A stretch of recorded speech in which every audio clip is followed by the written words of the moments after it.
Hi, everybody. Oh, I need to charge my phone. Hang on.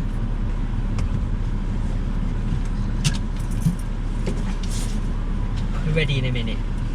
I'm not doing work for an hour, so it's fine. It's about 15 minutes to get there. It's all too quiet, so it's not too bad.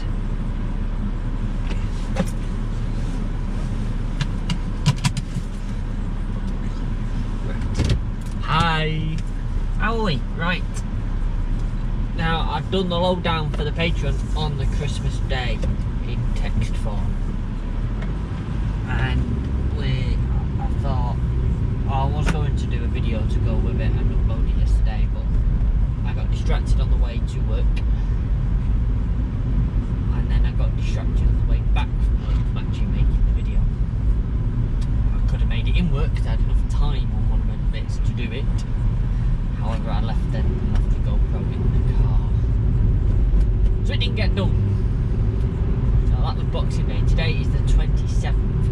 It's been 2 days since Christmas Day running, since the videos of the 19th went up, 19th move, which we did.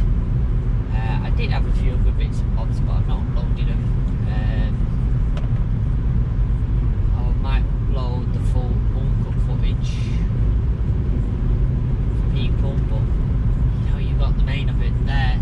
There's not really anything that's uncut from it. We just used the two cameras and cut to and from different bits. However, for those that obviously can't read the Patreon posts because they're not Patreon, with bits and bobs like that, we can have the lowdown in short of the day. Well, someone on the route learning day, being the 21st, broke my cab door. Connor. That meant I needed to build a new cab door because the PD was broken. And by this point, they'd sort of already realised it wasn't going to be ready. They were hoping it would be ready. They did work quite long hours on it to try and get it ready, but it just wasn't happening. Kind of glad it wasn't taken anyway, because the route that we did, the 19 that it was going to be on, was a challenge for it, that's for sure. So we knew my batteries were more than likely going to be flat on the day. However, Mark went Christmas Eve to the shed to do a few jobs. He was sewing my steering wheel because I've got a new leather cover. I'll show you pictures of that soon. I'm not actually taking any yet. I got a new leather cover. He said he's going to redo a few bits of it, but I've got a new leather cover so the wheel doesn't turn your hands black and it looks a lot nicer. So we went and did that. While he was doing that, that took him several hours. First thing he did was put my batteries on charge, and I said to him, I said, don't bother with just giving it the trickle charge, just put them straight on boost, so it puts in like the full 10-15 amps into the batteries, and charges them dead quickly. 3 hours it took before the charger stopped putting charge into them in boost. So they were flat. So we thought that will solve the issue for the day. We'll be able to go on the day, press start, and it will just fire into life. Yeah. How wrong could we have been? This is after several days of me threatening to scrap it. Yes. You press start and it turned the starter motor once, and that was that. They died on their arse. Now we are interested to see whether 10 hours of running on Christmas Day has sort of fixed the batteries, because it is possible to bring the batteries back to life if they've just gone faulty over time. But we do believe that at least one of them is done and it's completely gone now. Because after the full charge on Christmas Eve, it should have been Christmas Day, at least it should have tried to start, if not got very close to starting. And it didn't, it just turned the starter and cranked it once, and that was that flat. Not good.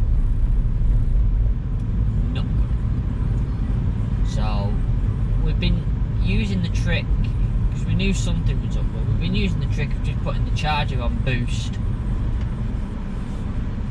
for like 10-15 minutes, and that boosts the batteries enough that the bus will start under its own steam.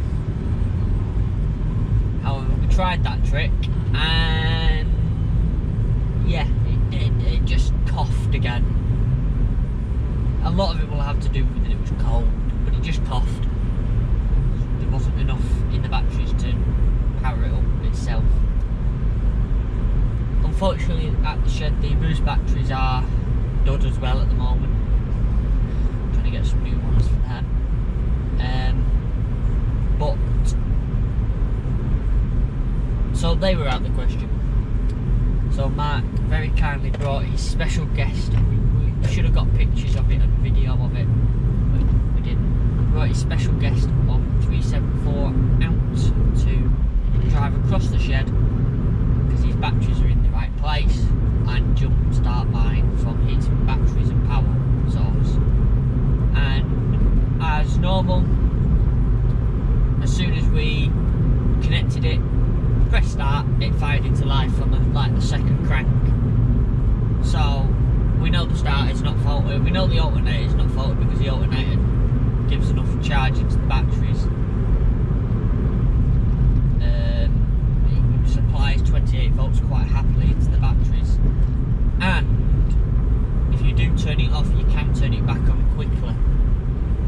So we know that the alternator must be providing some kind of charge because it's keeping the batteries charged.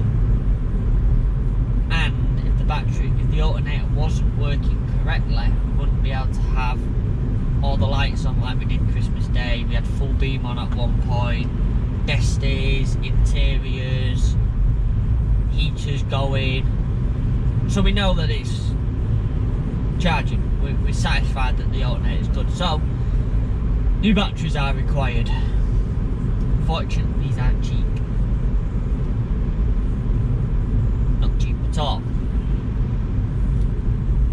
The ones we've been looking at, even for the smaller version, is like £178 per battery, and we need a pair of them. You can't just replace one, unfortunately. So, trying to sort that out.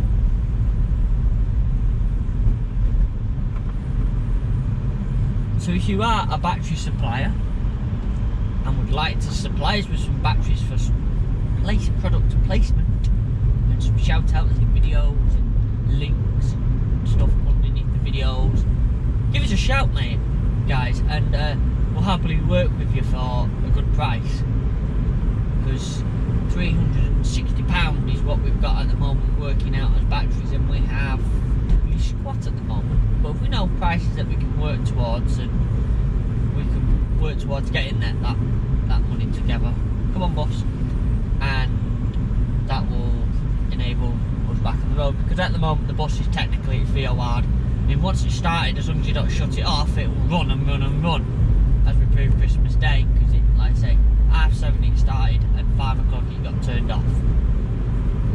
So it ran for a good day.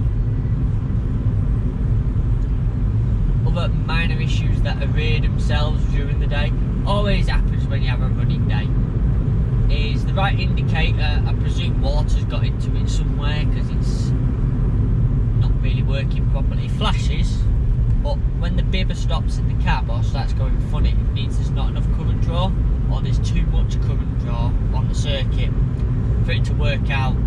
So that's normally you've got an indicator out or something, and it's doing that. So we reckon we know which ones it is. We reckon it's the two side ones, because they're the ones that are showing their life really. They're not the best sealed. So 2 new ones of them as well we need.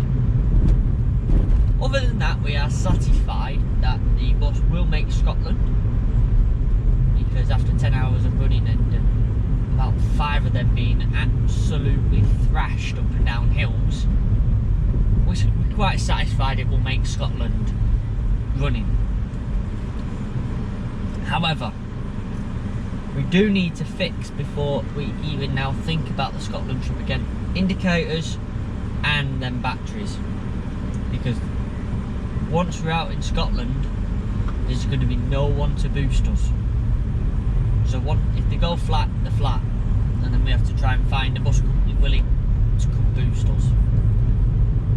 So we really need to get them fixed, which, as I say, means buying new batteries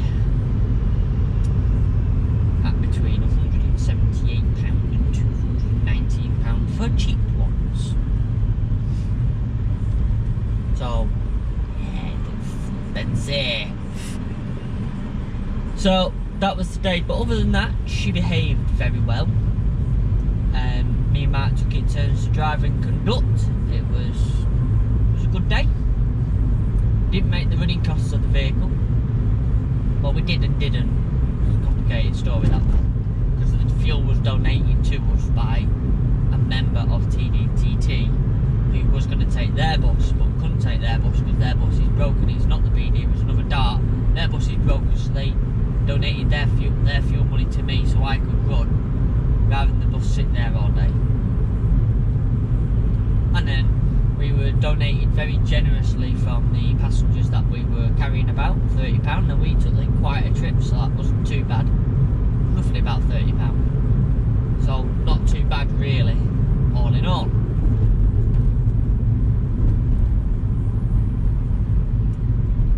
So it was a good day. Definitely do it again, but this time with a bus that works and isn't broken. So one that will power itself and we can turn off when we're not using it. Get more footage and stuff like that. So that is all. That's basically what sums up the day. I'd like to thank you for watching. Please like, comment and subscribe. Make sure you do subscribe. We need them 7,000 subscribers to get the special. The special is virtually ready. It is literally sat there just waiting for the last few shout outs to go on and be rendered out when 7k is hit. So come on, let's get it. We've took a dive again. There's someone else's channel that I subscribed to had the same issue. They took a dive as well recently, so YouTube have scrubbed the stats again. So make sure you do subscribe and press that bell icon. I do know 50% of you aren't subscribed. It makes a massive difference when you do. Comments as well. You know, any questions that you've got about one of the trips or something you've seen or whatever, comment it. One of us will get back to you and answer your questions. Like them, they make big differences. More likes, the higher up the rankings they go and the more times they get suggested. And obviously share them out, friends, family, dog, cat, fish, whatever watches TV. I know in one of our members, their iguana watches TV. So, you know, whatever floats the boat. And I managed to make work in 10 minutes. Nearly. About 15 by the time I get there. 45 minutes early. Should have left later. Never mind. So yeah, please do. It all makes a difference. It so does. We're hoping to get to more events next year in 2020. Our first one that we do have linked on the calendar at the moment is the Amazing Accrington. We really want to get batteries in time for that, because it was good last year. It was nice to see the kids having a good time sitting in the cab seat, you know, pretending to be the bus driver. It was great. I'm gonna see if I can mix it up this year and do a blind spot thing rather than just that, so then adults can and other drivers can come sit in the cabin and have a look at what the actual blind spots are for driving a bus or a large vehicle. So that I'm gonna have a look with doing the Amazing Accrington. But please do, as I say, subscribe. And if you've got any spare change at all, donate it. There is now links on my website website on the homepage for a donation straight via PayPal, or your streaming elements down below, or give by Patreon. Patrons at the moment are actually keeping the bus, so we're actually at a step now, because the extra money that Stefan gives as a donation and the money that patrons give as the donation actually covers the storage of the bus now. I'm just getting a month ahead, and then it will cover the storage every month without fail, no issues. So then that is tax and storage sorted.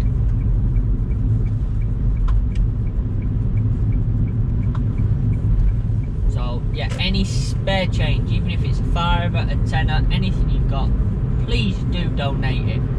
I think when it donates, it asks for a description of something like that. Just put batteries or something like that, or indicators, you know, whatever you want to donate for, put it down and we'll split the money up into where it belongs. We are always grateful of your donations. Again, if you have a company and you want to supply us with something even cheaper, or for place product promotion on one of the videos, or a few of the videos, or underneath all of them for a while, whatever, get in touch, admin@mancbuses.com, and we'll be more than happy to talk to you and try and work out a deal. Thank you for watching, and we'll see you all next time for more. Bye for now.